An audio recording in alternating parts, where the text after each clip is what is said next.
Shalom Bapak Ibu, Saudara-saudari sekalian, senang bisa menyapa Anda di dalam hadirat Tuhan. Kembali bersama kita di ibadah secara online. Mengingat kembali kepada Anda semuanya bahwa Connect Group tetap diadakan secara online. Untuk itu dihimbau semuanya tetap terhubung dengan Connect Group supaya kita bisa bersama-sama bertumbuh di dalam Tuhan. Untuk semua informasi Connect Group Anda bisa dapatkan apa yang tertera di layar Anda. Minggu depan adalah minggu perpuluhan. Mari Bapak Ibu kita mempersiapkan dengan terbaik untuk mengembalikan persepuluhan dari semua yang sudah Tuhan berikan kepada kita. Dan ini saatnya kita akan memberikan persembahan. Anda dapat memberikan dengan cara transfer ke rekening yang tertera di layar Anda. Saya akan pimpin di dalam doa. Bapa di dalam surga, kami ucap syukur di dalam kasih-Mu, di dalam setiap penyertaan-Mu khususnya untuk hari ini. Kami masih bisa menikmati semua kemurahan-Mu. Dan sebentar lagi kita akan beribadah. Kiranya hikmat Tuhan menyertai setiap kita. Dan kami percaya di dalam kasih-Mu ada kekuatan yang baru. Termasuk juga kita akan memberikan yang persembahan yang terbaik. Kiranya apapun yang kami berikan hanya untuk memuliakan nama-Mu di tempat ini. Hanya di dalam nama Yesus Kristus yang siap memberikan. Mari kita sama-sama katakan amin. Amin. Tuhan Yesus memberkati. Selamat beribadah.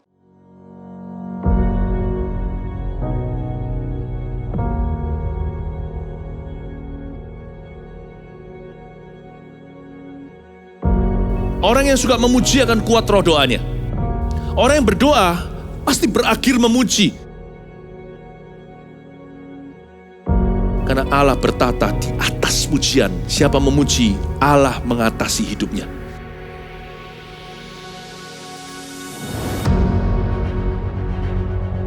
The Year of Praise, tahun pujian menjadi sebuah petualangan yang tiada dua. Menjadi sebuah pelajaran hidup yang langsung dari Kristus. Menjadi sebuah pengalaman yang indah. Waktu kita memuji Tuhan, seluruh kerajaan itu berdiri di sampingmu. Waktu kita memuji seluruh kerajaan Allah dan kereta-keretanya yang tidak kelihatan berkuda dan berapi-api itu berada di kanan kiri. Semakin fisik kita lemah, roh kita semakin memuji Tuhan. Semakin jasmani kita terbatas, semakin rohani kita tidak boleh dibatasi.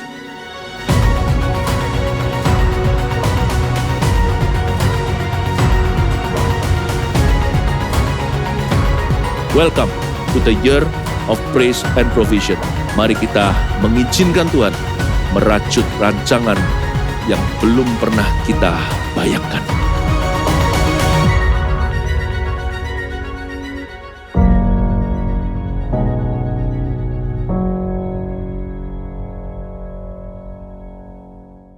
Come on, let's worship God with joyful heart. Hallelujah! Come on, lift your hands. Come on.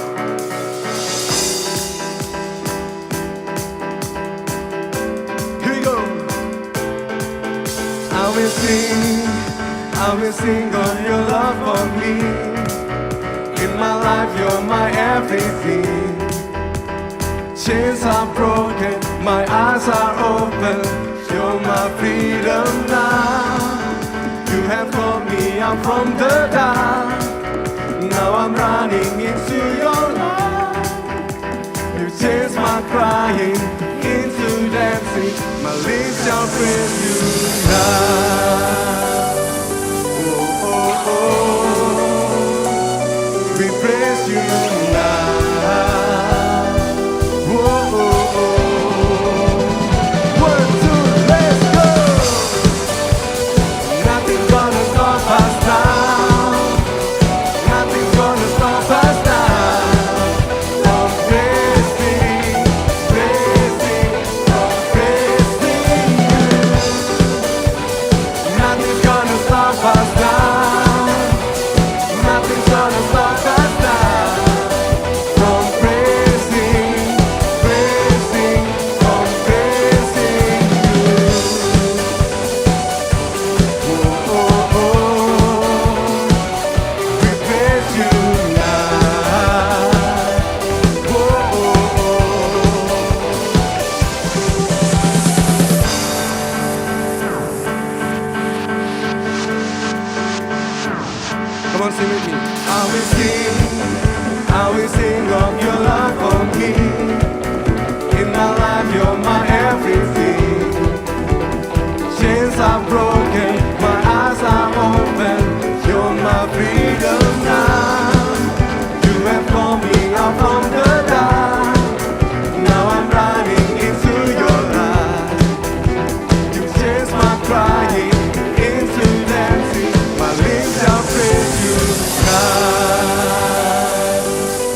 Dia layak terima segala pujian kita.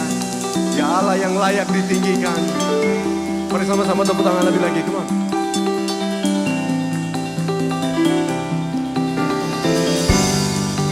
I praise you forever. I praise you forever.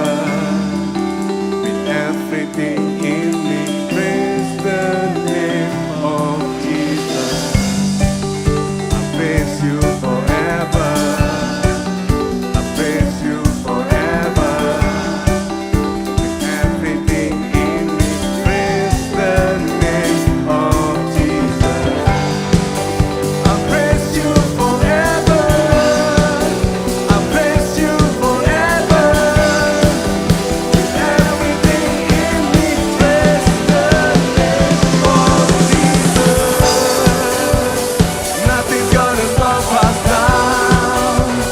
Nothing's gonna stop us now. Praising from praising you. Nothing's gonna stop us now. Nothing's gonna stop us now. From praising, from praising you. Oh, oh, oh. We praise you now. Oh, oh, oh. Jesus. Haleluya, haleluya. Berikan sorak-sorai yang paling meriah buat Tuhan Allah kita.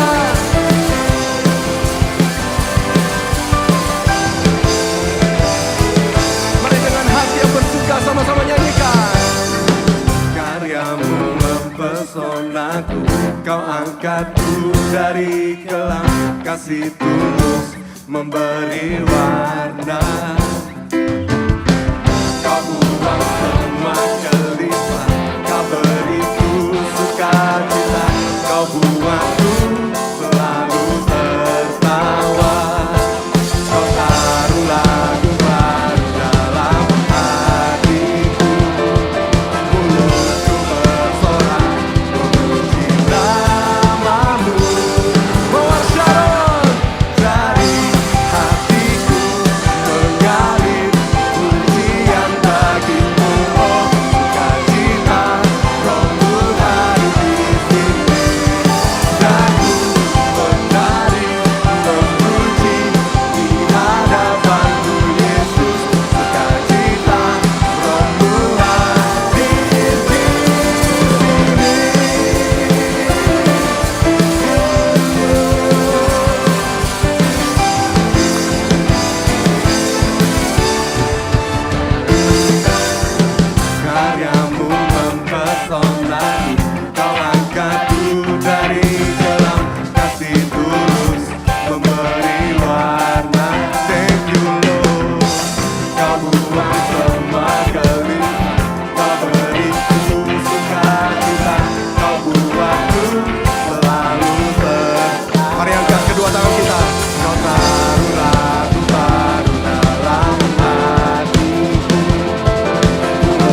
Terima kasih Tuhan buat hadirat-Mu yang selalu membuat kami kagum akan Engkau, yang selalu membuat kami terpesona akan Engkau, bahwa kami lebih lagi untuk menikmati indahnya hadirat-Mu, tenggelamkan setiap kami pribadi lepas pribadi. Haleluya.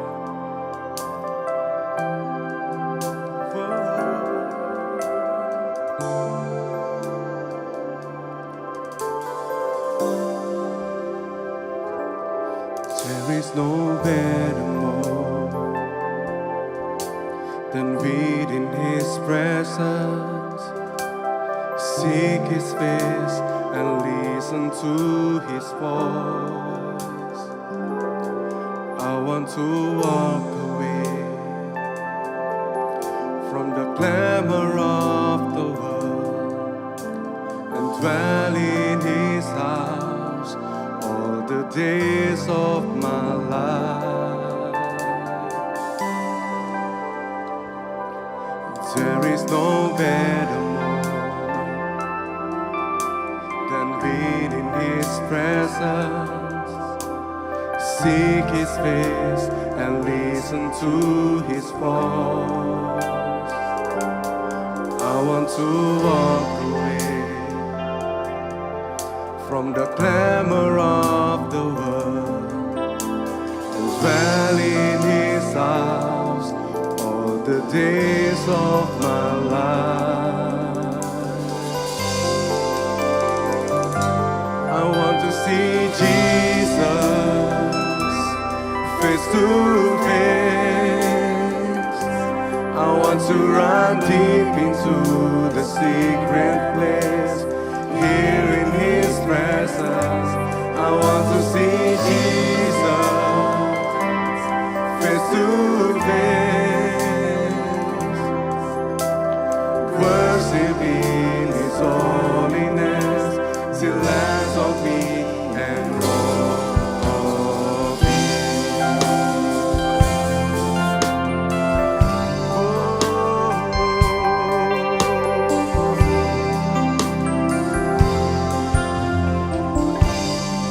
Come on, sing with me. There is no better moment than reading His presence, seek His face and listen to His voice. I want to walk away from the clamor of the world and dwell in His house all the days of my life, and dwell in His house all the days of my life.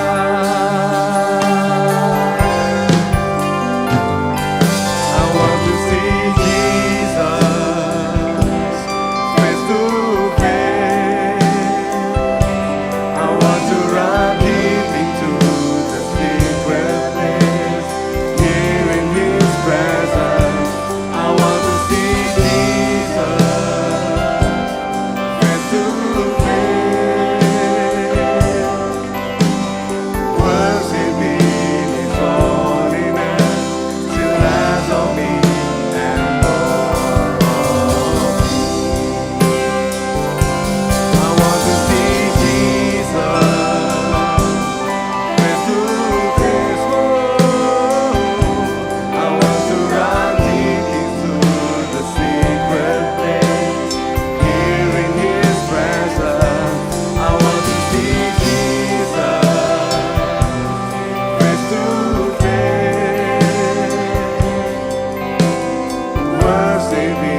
Come and worship Him. Lift your voice and worship Jesus. Oh, Hidianananabos. Engkau sungguh mulia Tuhan. Engkau sungguh mulia Tuhan. You are awesome. Oh, I want to see Jesus face to face. I want to run deep into the secret place, here in His presence. I want to see Jesus face to face, worship in His holiness, till less of me and more of Thee. I want to see Jesus face to face. I want to run deep into the secret place, here in His presence. I want to see Jesus face to face, worship in His holiness, till less of me and more of Him.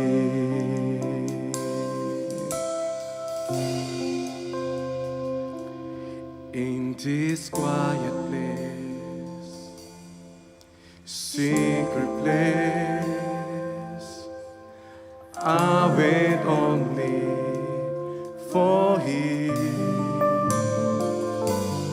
In this quiet place, secret place, I wait only for Him. In this quiet place, in this secret place, I wait only for Him. In this quiet place, in this secret place, I wait only for Him. In this quiet place, in this secret place, I wait only for Him. I want to see Jesus face to face. I want to run deep into the secret place, here in His presence. I want to see Jesus face to face,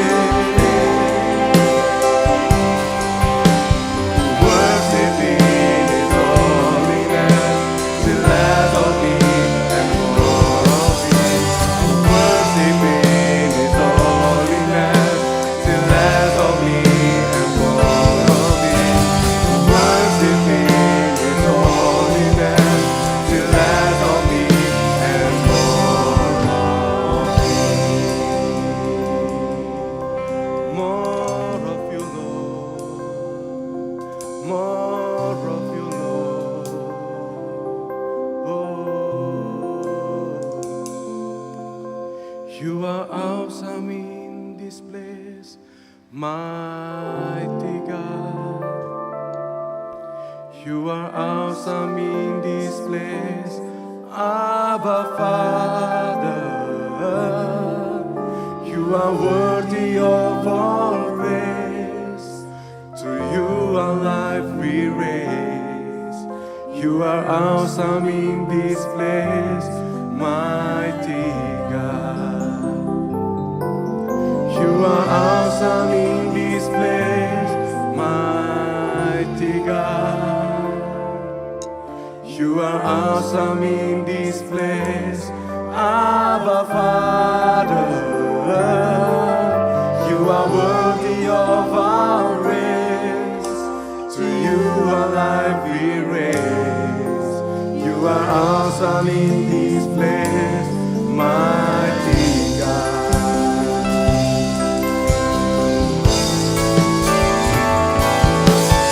You are awesome in this place, mighty God.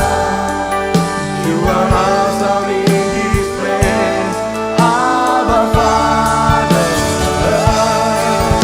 You are worthy of our praise. To you our life we raise. You are awesome in this place, mighty God.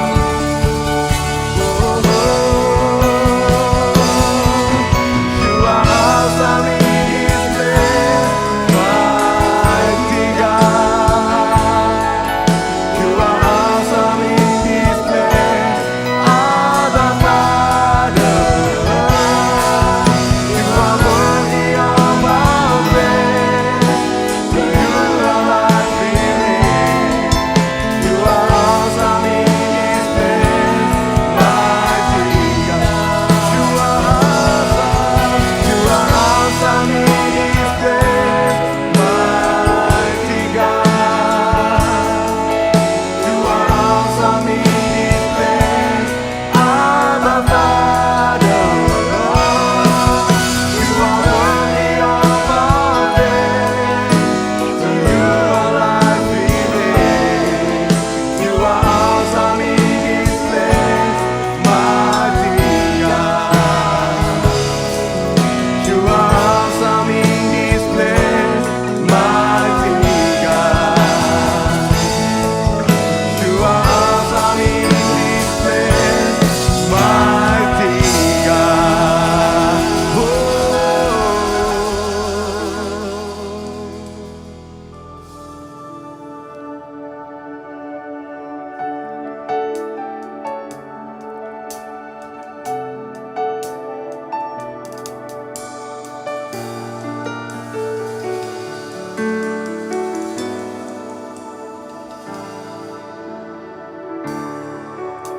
Ketika ku kuati kalau di hatiku,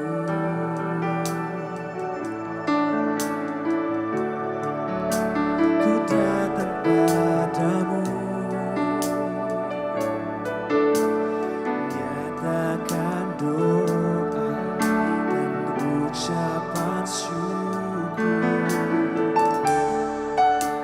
Damai sejahtera yang melampaui segala akal akan memelihara hati dan pikiranku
Ajar kami untuk mengenal setiap jalan-jalan-Mu ya Tuhan, karena kami ingin langkah kami seturut dengan kehendak-Mu, melakukan sesuai dengan apa yang Kau rindukan untuk kami kerjakan. Berbicaralah kepada setiap kami karena suara-Mu tentu akan memberikan damai sejahtera, memberikan sukacita, memberikan kekuatan, memberikan arah dan tuntunan. Bahkan sekalipun itu adalah sebuah teguran. Karena kami percaya kalau Allah adalah kasih, sekalipun itu adalah teguran, pasti akan membalut, akan menutupi, akan menyembuhkan, akan membawa kami kembali kepada jalan dan kehendak-Mu. Tuhan, Engkau Allah yang baik dan tidak ada yang buruk keluar dari pribadi-Mu yang baik. Karena sekalipun mungkin terlihat tidak seperti yang kami harapkan atau yang kami bayangkan, itu pun Allah turut bekerja untuk mendatangkan kebaikan bagi setiap kami. Tuhan, kami membuka hati kami untuk mendengarkan seluruh apa yang menjadi isi hati-Mu. Berfirmanlah ya Tuhan, karena firman-Mu berkuasa, firman-Mu mencipta, firman-Mu menjadikan, firman-Mu membebaskan, firman-Mu memerdekakan, firman-Mu penuh dengan kuasa. Dan inilah hati kami. Kami buka untuk setiap firman yang Kau ingin sampaikan. Untuk masuk dan tertanam dan bertumbuh subur di hati kami. Terima kasih ya Tuhan. Buat kesempatan kali ini kami bisa bersama-sama beribadah. Tuhan, urapi hamba-Mu dan urapi seluruh jemaat-Mu. Keluargaku dimanapun mereka berada, bergabung di dalam ibadah kali ini. Kami mengucap syukur, kami siap diberkati, dan kami siap diubahkan oleh firman-Mu. Di dalam nama Yesus kami berdoa, haleluya, sama-sama katakan amin. Haleluya. Shalom Bapak Ibu Saudara sekalian. Saya percaya Anda menikmati dan Anda diberkati ada di dalam hadirat, di dalam pujian penyembahan yang kita naikkan bersama. Dan saya bisa rasakan bahwa seperti hati kita dalam keadaan yang subur, yang siap untuk ditaburi oleh firman. Sekalipun mungkin kita dalam pergumulan atau dalam tantangan, atau mungkin dalam kondisi yang sedang tidak seperti yang kita harapkan. Tapi waktu kita ada di dalam hadiratnya, maka hadiratnya menjamah hati kita dan membuatnya menjadi subur. Dan benih itu akan tertanam dan akan berbuah, bertumbuh dan berbuah lebat. Katakan amin, amin. Nah, hari ini saya ingin menyampaikan firman Tuhan. Jika Anda ingin mencatat judulnya adalah nikmat di dalam ketaatan. Judul khotbahnya adalah nikmat di dalam ketaatan. Bapak Ibu Saudara sekalian, kita mengerti bahwa di dalam Alkitab mengajarkan bahwa Tuhan itu sangat menyukai ketaatan. Allah ingin setiap hidup kita berjalan, beranjak dari satu ketaatan kepada ketaatan selanjutnya dan terus bertumbuh di dalam ketaatan atau kehendak Allah di dalam hidup ini. Bahkan kita dengar di dalam Alkitab bahwa Tuhan suka dengan persembahan kita, tetapi jauh lebih adalah hati yang taat. Dalam kisah di mana Saul dalam kondisi yang terdesak kemudian memberikan persembahan, dan persembahan yang diberikan adalah kambing domba yang terbaik hasil dari jarahan, lalu mereka korbankan itu kepada Tuhan. Tuhan tidak berkenan kepada persembahan itu, karena yang Tuhan lihat lebih dari persembahan adalah hati yang taat. Ketika kita bertumbuh mengenal Kristus, mengikuti Kristus, menjadi orang-orang yang taat pada Kristus, mengikuti jejaknya, teladannya Kristus, apa yang Kristus ajarkan. Bukankah di dalam kehidupan Kristus juga mengajarkan sebuah ketaatan, turun ke dunia, bertumbuh, kemudian mengadakan semua mujizat itu dalam kehendak Allah. Dan akhirnya harus mati di atas kayu salib dalam ketaatannya kepada kehendak Bapa. Dengan tujuan untuk memberikan jalan penebusan dan keselamatan. Yang tentu tidak akhirnya hanya mati, tetapi 3 hari kemudian, hari ketiga dia bangkit karena dia Allah yang hidup. Tapi dari situ kita belajar tentang sebuah ketaatan. Bapak Ibu Saudara sekalian, Tuhan ingin kita berjalan dan membangun kehidupan kita dalam ketaatan dan ketaatan dan ketaatan. Tetapi pada kenyataannya ada banyak yang berkata bahwa ketaatan itu sulit. Atau bahkan mereka tahu mereka bisa lakukan tapi mereka tidak menghendaki atau tidak mau mengerjakannya. Nah, kenapa bisa begitu? Apakah Tuhan itu menuntun dan menghendaki kita berjalan dalam ketaatan itu sesuatu yang sulit atau bahkan di luar kemampuan kita? Mari kita pelajari firman Allah. Saya rasa di sini ada 3 poin yang saya ingin bagikan kepada Anda. Kenapa ketaatan itu menjadi terlihat sulit? Lalu di balik semua yang kita lihat itu sulit, sebenarnya ketaatan itu memberikan kenikmatan dan kenikmatan bagi orang-orang yang berjalan di dalamnya. Baik, mari kita pelajari firman Tuhan. Rema-rema ini akan memberkati hidup kita. Poin yang pertama, kenapa kok ketaatan itu menjadi terlihat sulit? Padahal kalau Tuhan menuntun dan menghendaki, mestinya bukan sesuatu yang sulit. Bahkan kalau itu sulit pun Tuhan pasti akan berikan kekuatan. Karena Tuhan tidak pernah minta kita melakukan sesuatu yang kita tidak bisa lakukan. Pasti Dia tahu kita sanggup atau Dia siap memberikan kekuatan. Nah, yang pertama adalah kenapa ketaatan itu menjadi terlihat sulit? Yang pertama, karena orang-orang terjebak dengan pikiran yang salah. Apa pikiran yang salah tentang ketaatan? Mereka berpikir kalau ketaatan itu akan mengekang. Ketaatan itu akan membatasi. Ketaatan itu membuat orang tidak merasa merdeka, tidak bebas. Karena dia harus mengerjakan ini, mengerjakan itu. Tidak boleh ini, tidak boleh itu. Sehingga pikirannya terjebak. Ketika kita menjadi orang Kristen yang sungguh-sungguh ingin berjalan dalam ketaatan, kita rasa kayak sulit dan kita ini jadi orang yang tidak merdeka karena harus buat ini, buat itu, tidak boleh ini, tidak boleh itu. Kita curiga dulu kepada Tuhan. Salah Bapak Ibu Saudara sekalian. Apakah Tuhan menghendaki kita berjalan dalam ketaatan hanya untuk mengekang kita? Enggak. Atau merampas kemerdekaan kita? Justru tidak. Kita terlalu curiga kepada apa yang Tuhan kehendaki dalam hidup ini. Padahal bukankah Dia Allah yang baik sehingga tidak ada maksud buruk di dalamnya. Bahkan maksud untuk mengekang atau membuat kita tidak merdeka atau tidak bebas. Mari kita lihat di dalam contoh ketaatan yang ditunjukkan oleh Abraham di dalam Kejadian pasal yang ke-22 ayat yang pertama sampai seterusnya. Kita lihat beberapa ayat yang akan kita perhatikan dan kita baca. Oke, buka bersama dengan saya di dalam Kejadian pasal yang ke-22 ayat yang pertama sampai dengan ayat yang ketiga terlebih dahulu kita baca. Sudah temukan? Jika Anda sudah menemukan di dalam Alkitab Anda katakan amin. Kita baca dengan suara yang antusias ya. Jemaat yang haus dan lapar akan firman, antusias, mari keluarkan suara Anda. 1, 2, 3. Setelah semuanya itu Allah mencoba Abraham.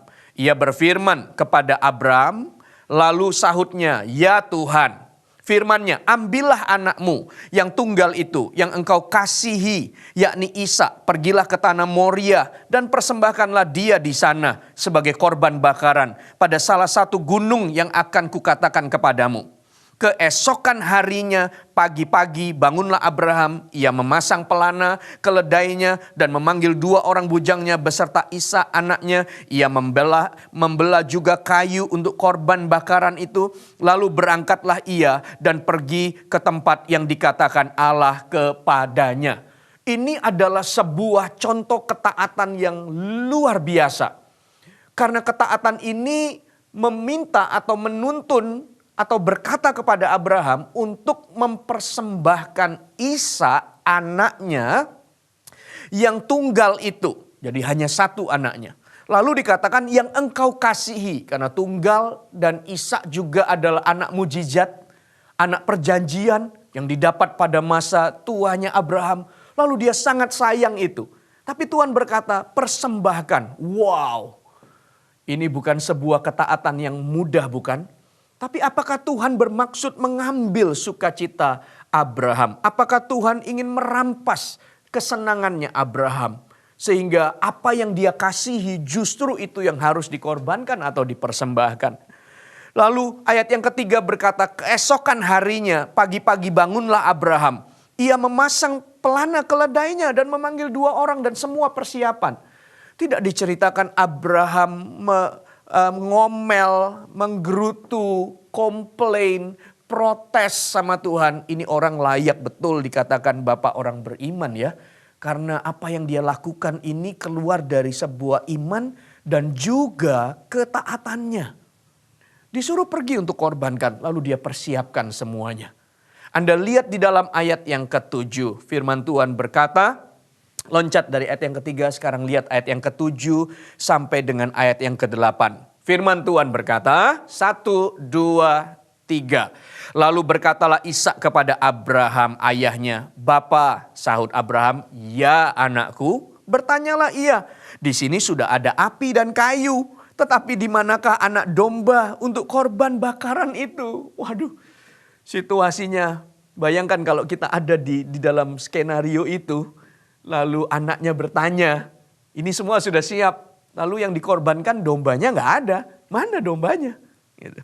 Lalu ayat yang ke-8, sahut Abraham, "Allah yang akan menyediakan anak domba untuk korban bakaran baginya anakku." Demikianlah keduanya berjalan bersama-sama. Terus berjalan pada ketaatan sekalipun seolah-olah apa yang diminta Abraham kerjakan itu, wah kayaknya mengambil seluruh hatinya sepertinya. Apakah terus di poin ini kita layak curiga? Aduh Tuhan, kenapa Tuhan izin, Tuhan minta aku kerjakan atau menuntun aku melakukan atau menyatakan apa yang menjadi kehendak-Mu ini seolah-olah sulit sekali. Kayaknya mau mengambil semuanya. Apakah demikian maksud Tuhan? Tidak loh. Makanya saya tadi bilang kan, jangan curiga dulu karena Allah itu baik. Allah itu kudus, Allah itu punya rencana yang sempurna. Sehingga apa yang Dia katakan untuk kita kerjakan bukan untuk merampas, bukan untuk mengambil, bukan untuk menarik semua yang menjadi Allah sumber kita pikir itu sukacita dan itu hidup kita. Lalu Tuhan ambil untuk membuat Tuhan senang. Karena Tuhan ambil lalu kita seolah-olah jadi sedih lalu Tuhan senang. No, bukan itu. Karena Anda lihat di dalam ayat yang ke-12. Okay. Kejadian pasal 22. Ayat yang ke-12. Ayat yang ke-11 ya, mulai ya. Tetapi berserulah malaikat Tuhan dari langit kepadanya. "Abraham, Abraham." Sahutnya, "Ya Tuhan." Lalu ia berfirman, "Jangan bunuh anak itu dan jangan kau apa-apakan dia. Sebab telah ku ketahui sekarang bahwa engkau takut akan Allah dan engkau tidak segan-segan untuk menyerahkan anakmu yang tunggal itu kepadaku." Lanjut 13. Lalu Abraham menoleh dan melihat seekor domba jantan di belakangnya yang tanduknya tersangkut dalam belukar. Abraham mengambil domba itu lalu mengorbankannya sebagai korban bakaran pengganti anaknya. Dan Abraham menamai tempat itu Tuhan menyediakan. Sebab itu sampai sekarang dikatakan orang, di atas gunung Tuhan akan disediakan. Wah, ternyata perjalanan ketaatannya Abraham itu membawa sebuah pengalaman dan pengenalan akan Tuhan dari sisi yang berbeda. Di mana dia melihat ternyata Tuhan sudah menyediakan seekor domba untuk dipersembahkan. Tapi prosesnya Abraham harus berjalan dan melewatinya dalam sebuah ketaatan. Bapak ibu saudara sekalian, jangan curiga dengan Tuhan ketika Tuhan minta kita dalam satu tuntunan atau satu perintah yang spesifik untuk kita kerjakan di dalam ketaatan. Mungkin sekian lama area itu kita tidak pernah menang atau di area itu kita menunda-nunda. Tapi Tuhan datang dan mengingatkan kepada kita, "Aku mau kamu melewati ini. Aku mau kamu mengerjakan ini. Aku akan berfirman terus seolah-olah seperti mengejar kita." Karena Dia mau bahwa ketika kita berjalan di dalam ketaatan, Dia sudah menyediakan sesuatu untuk kita. Dan Dia akan memperkenalkan dirinya dari dimensi yang berbeda yang belum kita kenal. Yaitu Allah menyediakan korban bakaran. Tapi itu harus dilewati dalam ketaatan. Kenalilah bagaimana Tuhan membawa bangsa Israel keluar. Selama 40 tahun dia harus berjalan di padang gurun. Karena proses yang mereka harus alami. Tapi dalam ketaatan mereka berjalan, Tuhan setia bukan? Tuhan menyediakan apa yang mereka perlukan. Mereka tidak kekurangan. Mereka bahkan dicukupkan makanan, mana setiap pagi, perlindungan, tiang awan, tiang api, pemeliharaan senantiasa mengikuti langkah mereka, bangsa Israel. Jadi Tuhan mimpin kita untuk berjalan dalam ketaatan. Bukan untuk mengambil atau menarik sesuatu. Justru ada kenikmatan yang Tuhan sediakan bagi kita. Hanya kebanyakan kita itu curiga-curiga dulu. Berpikir bahwa Tuhan itu mau ngambil, Tuhan itu. Pastor, nanti ya kalau kita ini sudah taat, sudah sungguh-sungguh sama Tuhan. Nanti ujungnya pasti nanti akan didorong pelayanan. Nanti kalau pelayanan belum tentu cuma 1 pelayanan. Lalu nanti akan diminta 2. Lalu Anda lihat seolah-olah kayak kalau kita taat terus berarti semua akan ditambahin ini lalu jadi beban. Lalu hidup kita ini jadi. Menurut saya bahkan ketika saya berpikir tentang pelayanan itu sendiri waktu kita taat, tumbuh dan ambil beban untuk melayani. Malah menurut saya ada banyak sekali keadaan justru pelayanan itu menjaga saya. Bukan hanya kita hadir untuk melayani, tapi pelayanan itu justru menjaga kita. Oh ya, ya. Bayangkan di tempat-tempat umum ketika Anda berpikir untuk melakukan sesuatu atau Anda tergoda untuk melakukan sesuatu yang tidak berkenan atau buruk, Anda akan berpikir, ada gak orang yang tahu ya, aku ini pelayan Tuhan loh ya. Lalu berkata, no, jangan. Jangan. Sehingga pelayanan itu memagari Anda. Bukan berarti kalau tidak ada orang kita bebas melakukan pelanggaran, itu integritas. Tanpa orang kita tetap harus jaga integritas. Tapi banyak situasi di luar sana justru pelayanan itu mengingatkan dan menjagai kita. Jangan curiga dulu kalau Tuhan panggil kita untuk taat. Nanti ya kalau kita taat ya. Lalu ada orang-orang yang berkata nanti pasti ujungnya memberi. Lalu nanti dikatakan perpuluhan. Ya kalau perpuluhannya segini ini masih kecil. Nanti kalau dapatnya banyak kita harus kasih perpuluhan banyak. Lalu semuanya jadi. Nah kalau gitu udahlah jangan sama Tuhan, jangan terlalu gitu. Saya pikir Anda harus melihatnya dari sisi yang berbeda. Bisa gak Anda berkata bahwa kalau aku taat di dalam perkara kecil, memberikan perpuluhan dalam perkara kecil, satu hari nanti Tuhan akan mampukan aku untuk memberikan perpuluhan dalam jumlah besar. Itu artinya berarti berkat Tuhan besar atas hidupku. Makanya persepuluhannya jadi besar. Aku mau taat. Kalau gitu aku mau taat. Aku mau taat. Karena aku percaya di balik ketaatan itu bukan Tuhan ingin mengambil. Bukan Tuhan ingin merampas. Karena apa yang firman Tuhan katakan di dalam Yohanes pasal 8 ayat 31. Bukan, Yohanes pasal 8 ayat 31 sampai 32. Yohanes pasal 8 ayat 31 sampai ayat 32. Firman Tuhan berkata, maka katanya kepada orang-orang Yahudi yang percaya kepadanya, jikalau kamu tetap dalam firman-Ku dan kamu benar-benar adalah murid-Ku, dan kamu akan mengetahui kebenaran, dan kebenaran itu akan memerdekakan kamu. Jadi ketaatan kepada kehendak Allah bukan mengekangmu. Ketaatan pada kehendak Allah bukan mengambil kemerdekaanmu. Justru ketika kita mengerti kebenaran dan mengerjakannya, Tuhan ingin bawa kita jadi orang merdeka. Jadi orang yang bebas. Jadi orang yang betul-betul tidak terikat oleh apapun lagi. Itu. Sehingga benar kita ini menjadi orang yang taat dan merdeka. Itulah kenikmatan di dalam ketaatan. Bukan seperti yang orang curiga atau orang pikirkan. Bahwa akan mengekang. Justru ketika kita berjalan dalam ketaatan, kenikmatannya apa? Kita menjadi orang-orang yang merdeka. Berjalan dalam kehendak Allah, bukan lagi dalam kehendak daging dan kelemahan kita. Bapak Ibu Saudara sekalian, saya ingat ketika waktu saya mau lulus SMA. Lalu memutuskan untuk saya harus kuliah di mana. Saya itu berdoa sungguh-sungguh loh untuk setelah kuliah, setelah SMA selesai, saya kepengen kuliah mengambil jurusan musik. Lalu saya pikir kalau jurusan musik lebih baik saya melanjutkan kuliah saya di luar negeri. Pada waktu itu saya berpikir demikian. Karena saya merasa lebih menjanjikan dan lebih dihargai dan sebagainya. Tahu nggak, saya berdoa sedemikian rupa, sekian lama saya mengusahakan, saya belajar, saya tulis surat kepada banyak duta besar yang ada di Indonesia. Tapi negara-negara yang berbahasa Inggris, saya tanya beasiswa, saya cari sekolah musik, saya berusaha sedemikian rupa. Sampai satu hari pergumulan saya seolah-olah mendapat titik terang. Karena saya berjumpa dengan seorang hamba Tuhan yang saya sangat hormati, baik dan dekat sama kami, saya dan pelayanan waktu itu.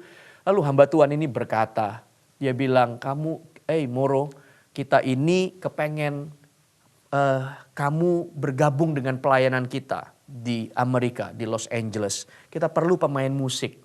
Kamu gak usah khawatir soal tempat tinggal dan pelayanan karena semua kita akan sediakan. Tapi kita perlu berdoa, kalau kamu ya, maka harus mengurus visanya, itu saja. Tapi semuanya kita siapkan. Gimana? Kamu mau nggak? Wah, saya pikir itu seperti sebuah jawaban doa kan. Rasanya sudah sekian lama bergumul, lalu terbuka kesempatan yang demikian. Itu sama seperti Abraham menjadi bapak orang beriman, lalu kemudian diberikan Ishak anak pertamanya, anak mujizatnya. Lalu akhirnya diminta sama Tuhan untuk dikorbankan. Lalu saya berdoa, wah saya senang sekali. Tapi waktu saya diskusi dengan Pastor Philip sebagai mentor saya ngobrol ini pergumulannya lalu terbuka ini. Kemudian Pastor Philip memberikan arahan. Dia berkata pertimbangkan 1, pertimbangkan 2 dan kamu doakan lagi. Lalu saya doakan. Nah uniknya Bapak Ibu Saudara sekalian, waktu saya mendoakan itu justru saya mendapatkan sebuah tuntunan yang berbeda. Di mana saya sudah serius mempersiapkan diri dan mendoakannya lama.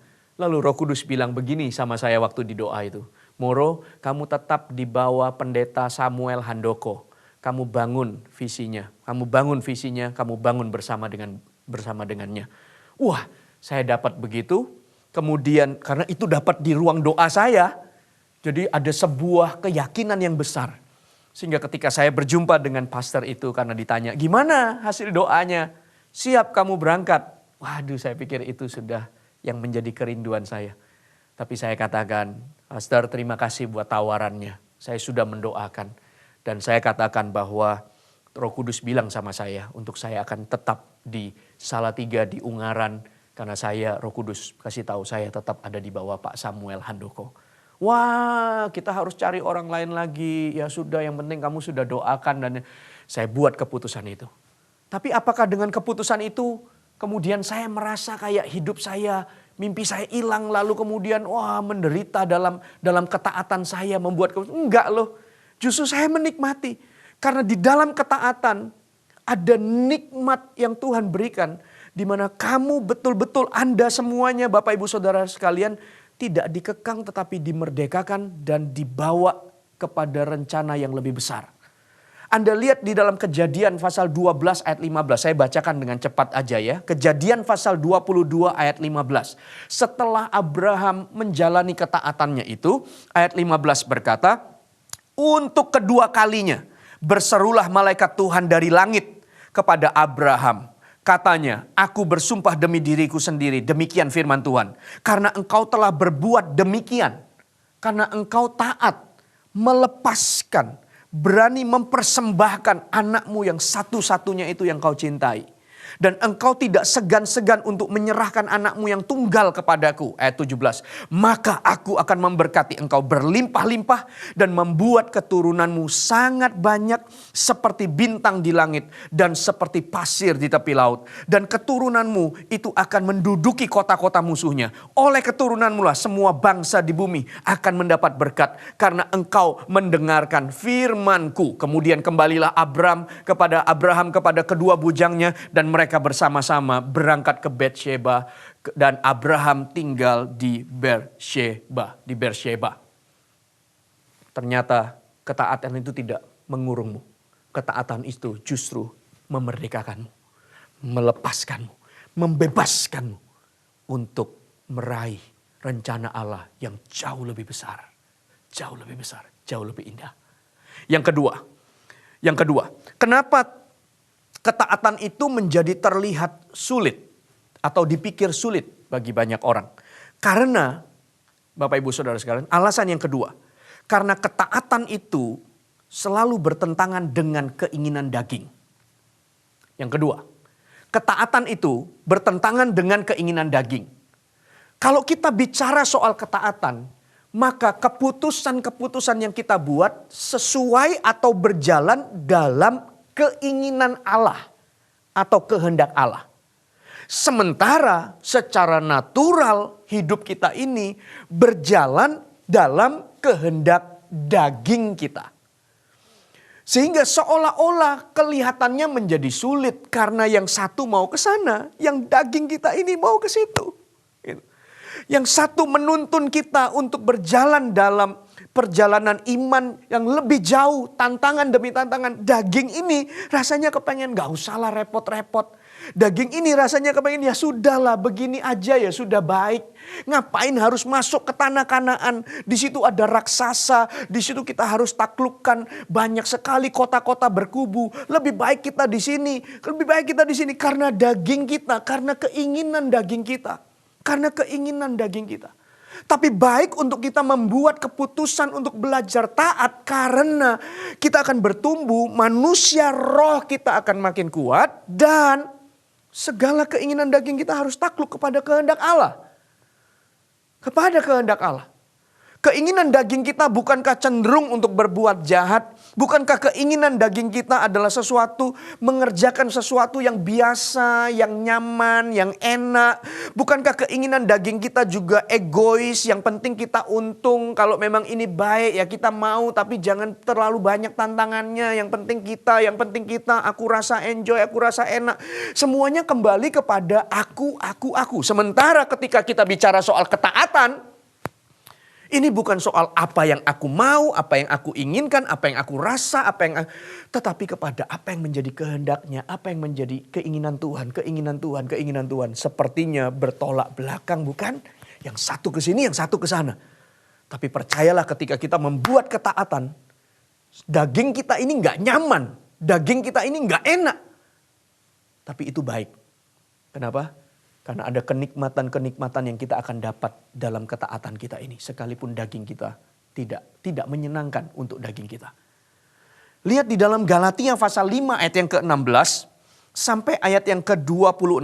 Galatia pasal yang ke-5 ayat yang ke-16 sampai dengan ayat yang ke-26. Buka bersama di dalam Galatia pasal yang ke-5 ayat yang ke-16.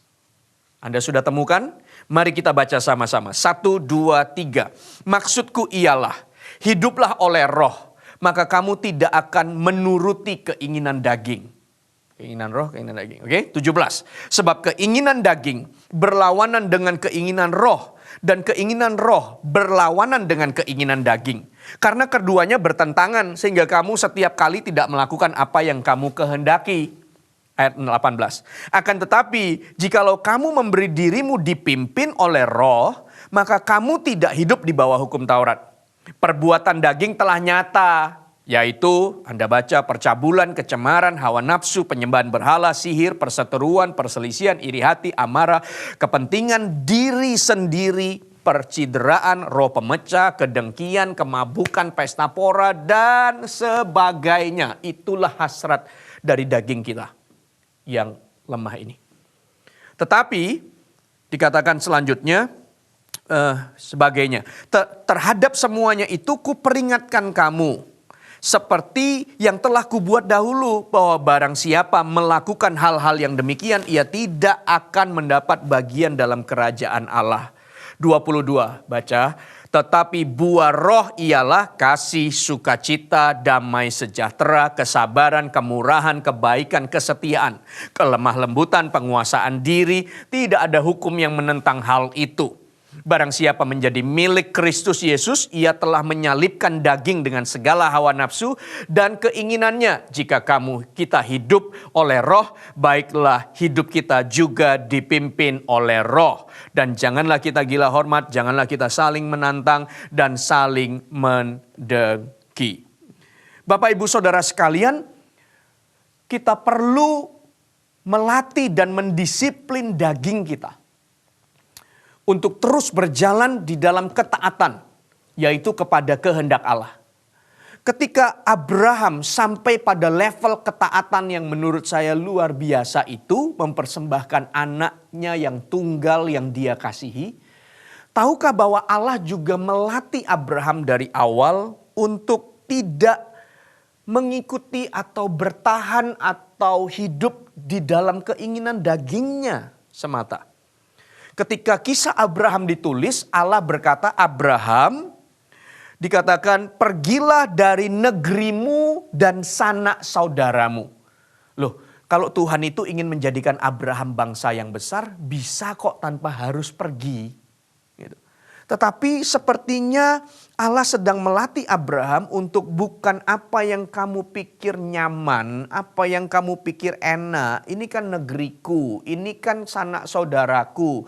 Aku sudah biasa di sini, aku sudah nyaman. Tapi justru Tuhan berkata, pergi tinggalkan.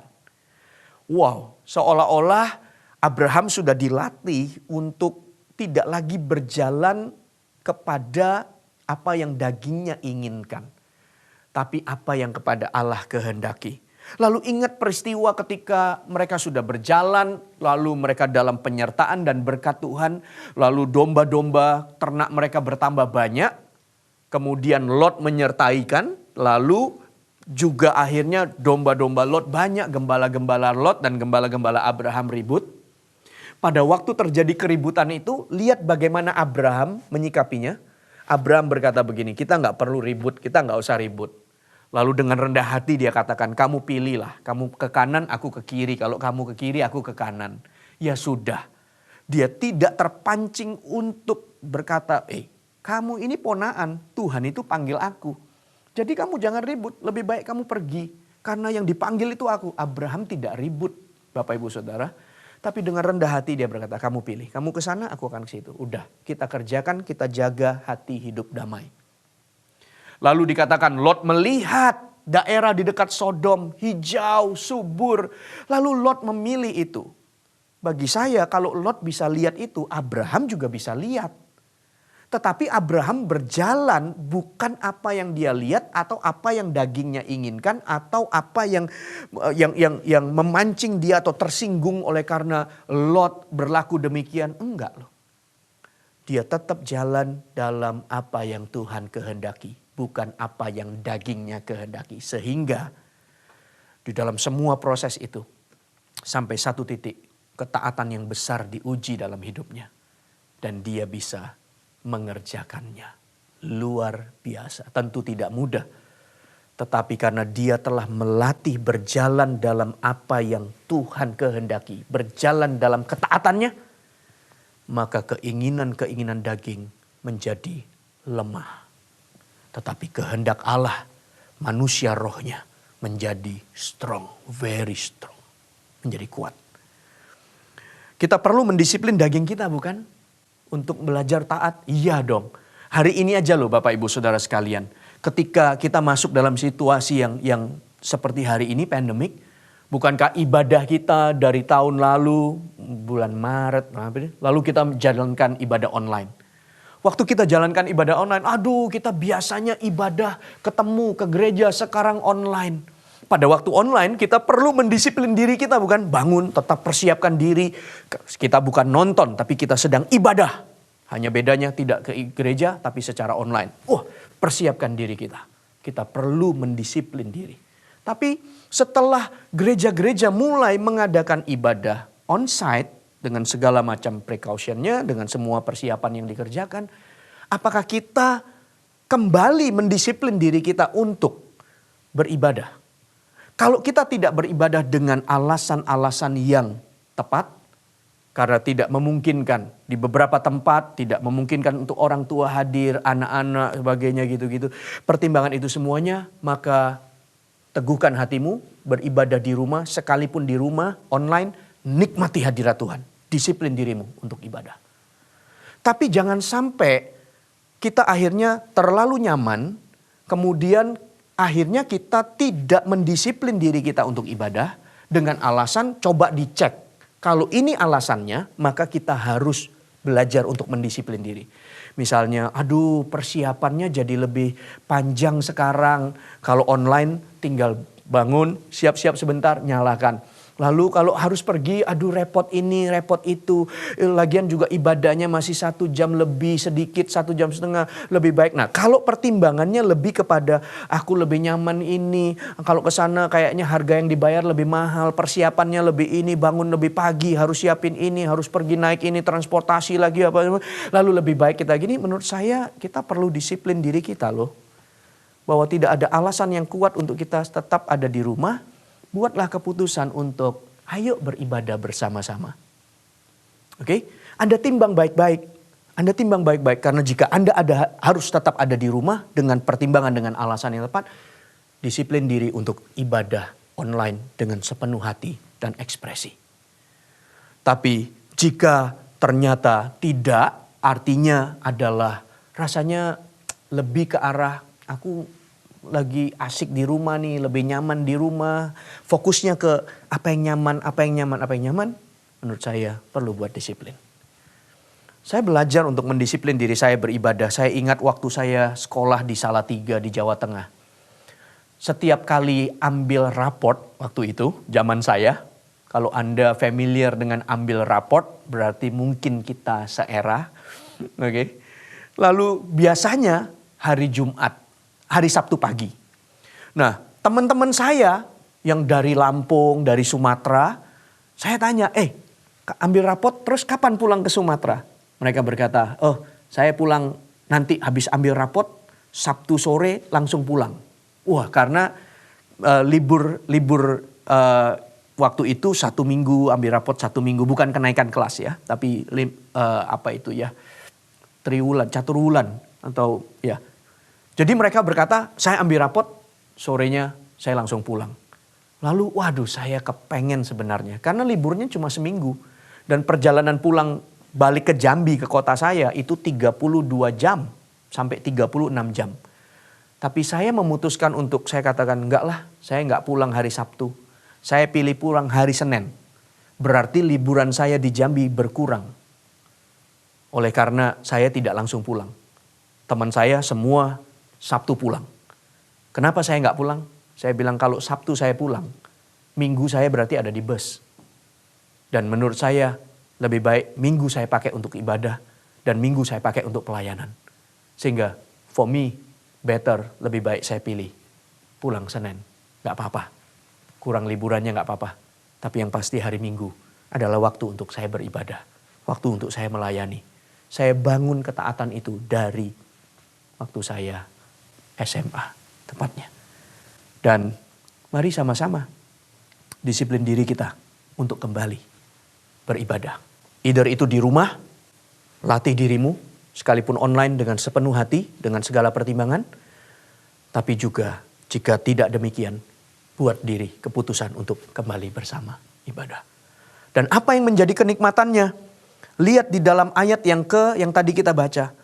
Lihat ayat yang ke-22. Apa yang menjadi kenikmatannya ketika kita berjalan dalam ketaatan? Oke, yang bertentangan dengan keinginan daging kita. Tetapi buah roh ialah kasih, sukacita, damai, sejahtera, kesabaran, kemurahan, kebaikan, kesetiaan. Lalu dikatakan kelemah lembutan, penguasaan diri. Itu yang akan meluap. Jadi buah-buah roh akan tumbuh dan lebat dalam hidupmu. Dan kenikmatan apa lagi selanjutnya? Orang-orang yang berjalan dalam ketaatannya. Karena itu kehendak Allah. Percayalah. Orang-orang demikian akan menjadi peka terhadap pekerjaan Roh Kudus. Atas apa yang Roh Kudus ingin orang itu lakukan. Karena dikatakan apa? Di dalam ayat yang ke-24. Barang siapa menjadi milik Kristus Yesus. Ia telah menyalibkan daging dengan segala hawa nafsu dan keinginannya. Ayat 25. Jikalau kita hidup oleh roh. Baiklah hidup kita juga dipimpin oleh roh. Orang-orang yang hidup di dalam roh, mentaati, orang-orang ini akan sangat mudah, peka, mengerti apa yang menjadi tuntunan Roh Kudus. Dan bagian yang terakhir, ketika kita menjalani ketaatan kita, itu adalah salib yang harus kita pikul. Adalah salib yang harus kita pikul. Kenapa? Karena bukan sesuatu yang salah dalam ketaatan kita, tapi karena dunia tidak mengerti dan dunia menentangnya. Ketaatan tidak selalu dinilai benar oleh orang lain, apalagi dunia. Ketaatan tidak selalu dinilai baik benar oleh dunia. Terkadang ketaatan kita justru mendatangkan cacian. Ketaatan kita mungkin mendatangkan tantangan atau hinaan. Karena Matius pasal yang ke-16 ayat yang ke-24. Buka bersama dengan saya. Matius pasal 16 ayat 24. Demikian firman Tuhan. 1, 2, 3. Lalu Yesus berkata kepada murid-muridnya, setiap orang yang mau mengikut aku, ia harus menyangkal dirinya. Oke, keinginan dagingnya ke sana, dia berjalan kepada keinginan atau kehendak Allah. Lalu dia harus memikul salibnya dan mengikut aku. Memikul salibnya. Bapak ibu saudara sekalian, salib itu adalah kasih karunia. Salib itu adalah penebusan. Salib itu adalah pengampunan. Salib itu adalah penerimaan. Salib itu adalah pengudusan. Oke? Tetapi salib juga adalah sebuah ketaatan. Karena ketika Yesus sebelum memikul salib itu dia berdoa pada Allah. Tuhan, jikalau cawan ini boleh berlalu, kiranya lalukanlah. Tapi bukanlah kehendakku yang jadi, tetapi kehendakmu.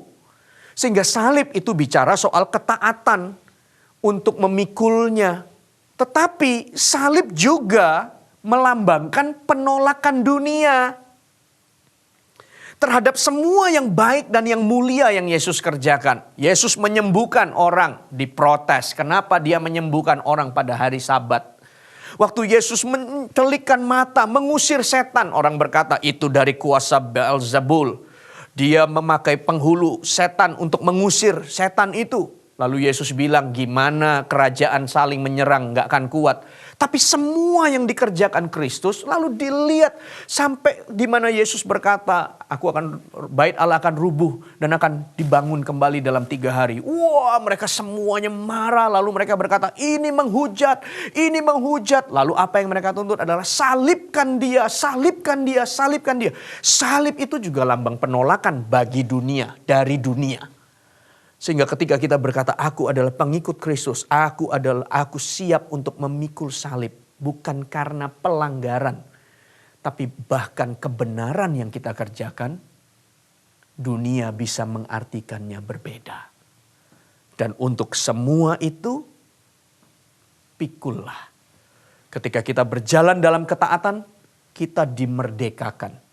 Ketika kita berjalan dalam ketaatan, justru kita akan semakin peka dengan apa yang menjadi kehendak Roh Kudus. Ketika kita berjalan dalam ketaatan, kita memikul salib. Salib itu adalah kemuliaan. Ketika Anda memikul salibmu berjalan dalam ketaatan, Matius pasal yang ke-5 ayat yang ke-16 berkata, demikianlah hendaknya terangmu bercahaya di depan orang. Dan supaya mereka melihat perbuatanmu yang baik dan memuliakan Bapamu yang di sorga. Biarkan mereka lihat perbuatan atau ketaatanmu sedemikian rupa. Sekalipun mereka mungkin menganggapnya itu hinaan atau menentangnya.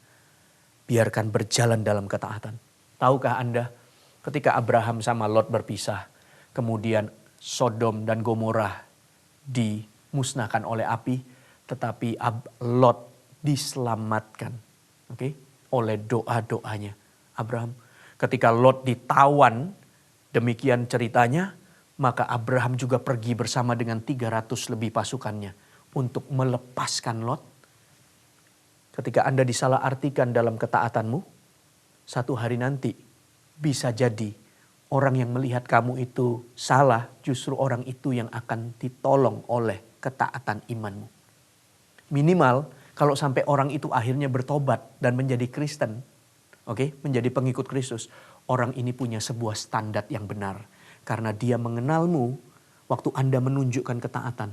dia tahu bahwa satu hari, kalau hari ini aku jadi Kristen, aku tahu ternyata aku harus taat begini, tidak kompromi begini. Aku mengikuti jejaknya.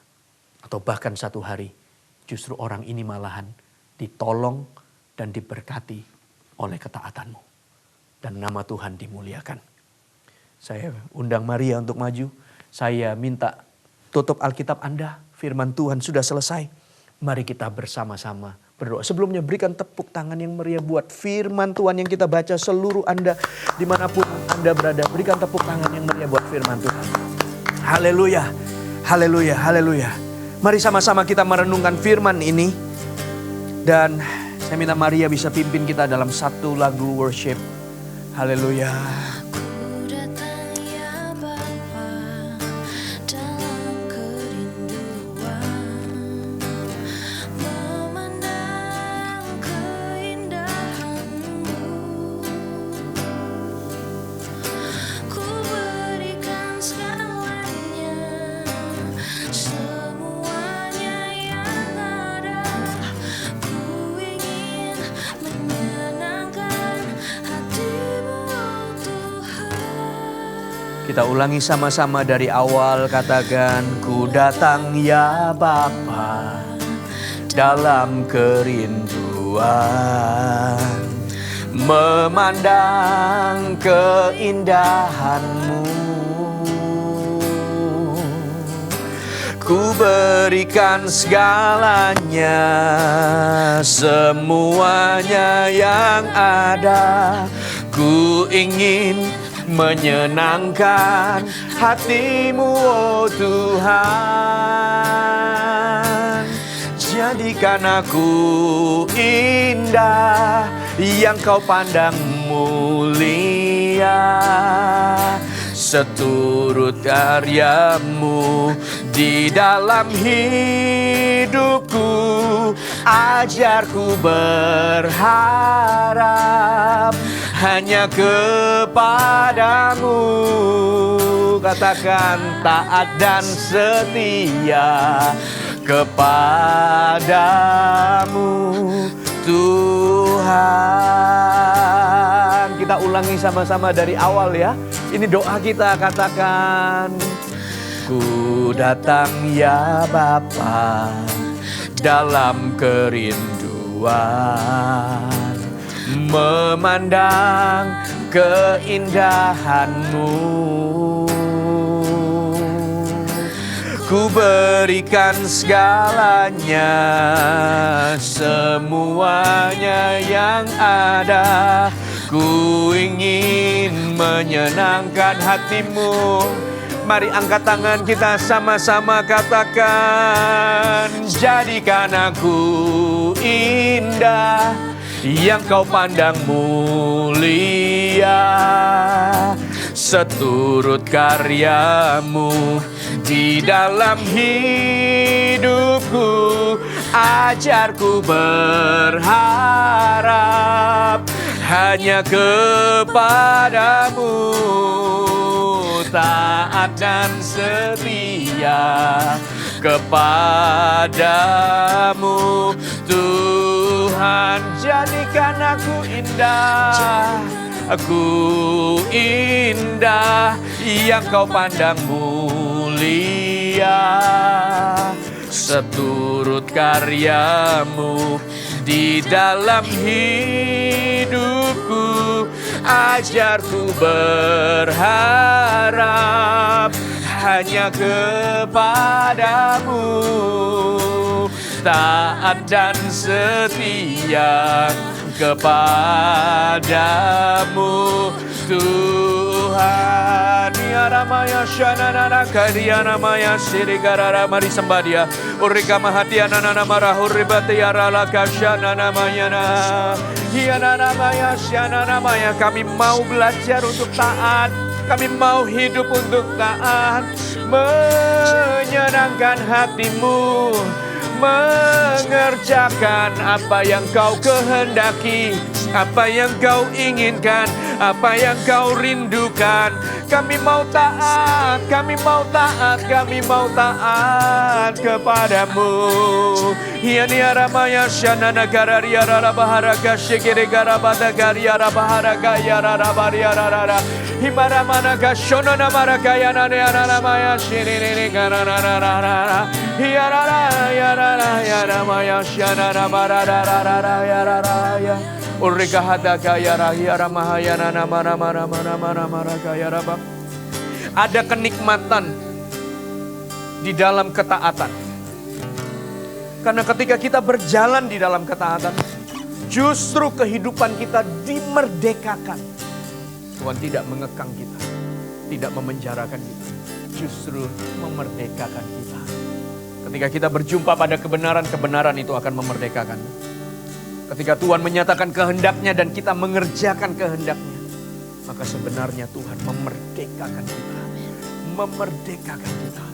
Memerdekakan. Jangan terjebak dengan pikiran yang negatif, yang salah itu, yang curiga dengan no. Tuhan minta Ishak, bukankah Allah sudah menyediakan domba persembahan?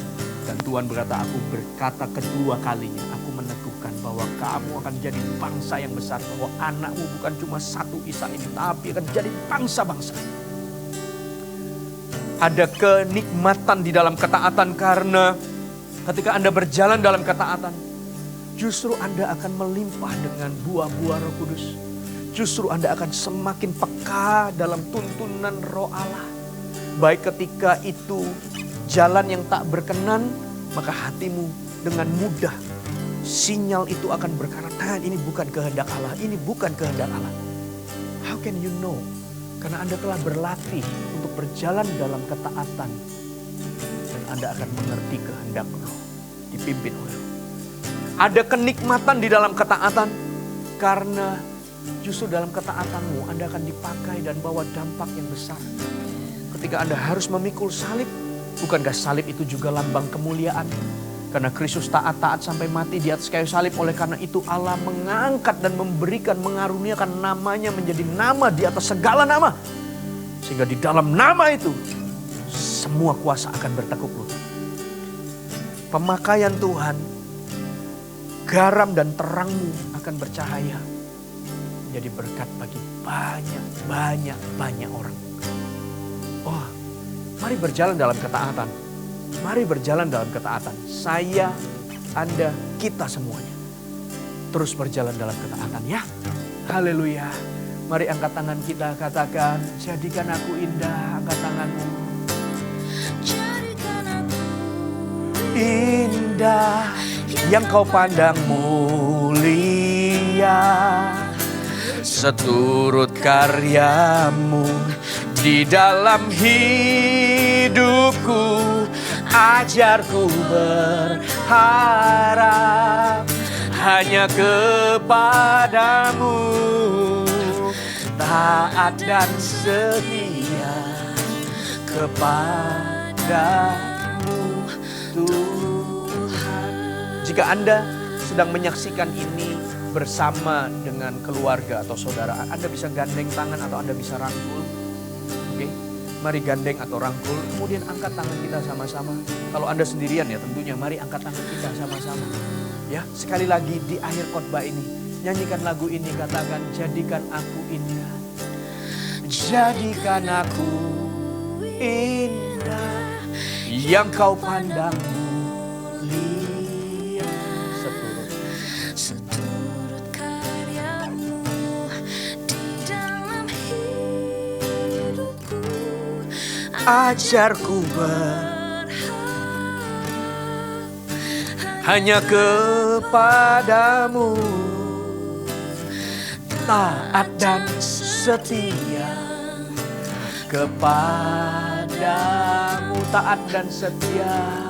Katakan taat dan setia, taat dan setia, taat dan setia, taat dan setia kepadamu Tuhan. Tetap angkat tanganmu. Mari kita bersama-sama berdoa. Tuhan, hamba-Mu percaya ketika firman ini dibagikan, orang-orang akan berjalan dalam ketaatan demi ketaatan demi ketaatan. Bagi Anda yang selama ini terjebak dengan pikiran yang salah, nanti kalau aku makin taat, nanti akan begini, wah nanti akan begini. Lalu rasanya kayak jadi berat gitu. Nanti kalau aku taat, nanti akan memberi, akan ini perpuluhan, persembahan, wah kayaknya banyak banget yang ini. Berhentilah berpikir negatif dan berjalanlah dalam ketaatan. Karena ketaatan itu memerdekakan, bukan mengekang. Dalam nama Yesus, terlepaslah dari pemikiran-pemikiran yang salah yang mengikat langkahmu untuk tidak bisa taat kepada kehendak Allah. Yang kedua, ketika menjadi orang-orang yang keinginan dagingnya kuat, hari ini Tuhan berikan engkau kekuatan untuk belajar taat pada kehendak Allah atau keinginan roh. Sehingga kau lihat hidupmu akan dipimpin oleh Roh Kudus kepada kehendaknya. Dan buah-buah roh itu akan melimpah di dalam hidupmu. Sehingga segala nafsu dan keinginan dagingmu justru harus meninggalkan hidupmu. Tidak lagi berkuasa atas hidupmu. Karena engkau berjalan melimpah di dalam buah-buah Roh Kudus. Buah-buah Roh Kudus di dalam hidupmu. Buah-buah Roh Kudus di dalam hidupmu. Kasih, sukacita, damai sejahtera, kesabaran, kemurahan, kebaikan, kesetiaan, kelemah lembutan, penguasaan diri. Semua itu akan tumbuh dan melimpah dalam hidupmu. Di dalam nama Yesus. Dan yang ketiga, ketika Anda harus berjalan dan memikul salib, lihatlah pemakaian Tuhan. Lihatlah kemuliaannya. Lihatlah cahayamu akan terang dan garammu akan tetap asin, menggarami dan menerangi, dipakai oleh Tuhan. Terima kasih ya Tuhan, kami mengucap syukur. Terima kasih buat firman-Mu. Mari angkat tangan kita, Tuhan memampukan hidupmu, Bapak Ibu Saudara sekalian, saudara-saudari sekalian, untuk semakin taat, berjalan semakin taat, berjalan semakin taat, berjalan semakin taat, dan menikmati semua keindahan dari ketaatan itu. Kenikmatan dari ketaatan itu. Diberkatilah kehidupanmu di dalam kasih Yesus, persekutuan dengan Roh Kudus, dan damai sejahtera dari Allah Bapa. Kemanapun langkah kaki kita diberkati oleh Tuhan, dan langkah kaki kita melangkah kepada ketaatan. Dan apa yang dikerjakan tangan kita dibuat Allah besar dan berhasil. Dan berkat ini bukan hanya bagi kita, tapi sampai kepada anak cucu kita. Dan anak cucu orang benar tidak akan meminta-minta. Kami terima semua berkat ini di dalam nama Yesus. Haleluya, sama-sama katakan amin. Tuhan memberkati Anda semuanya. God bless you.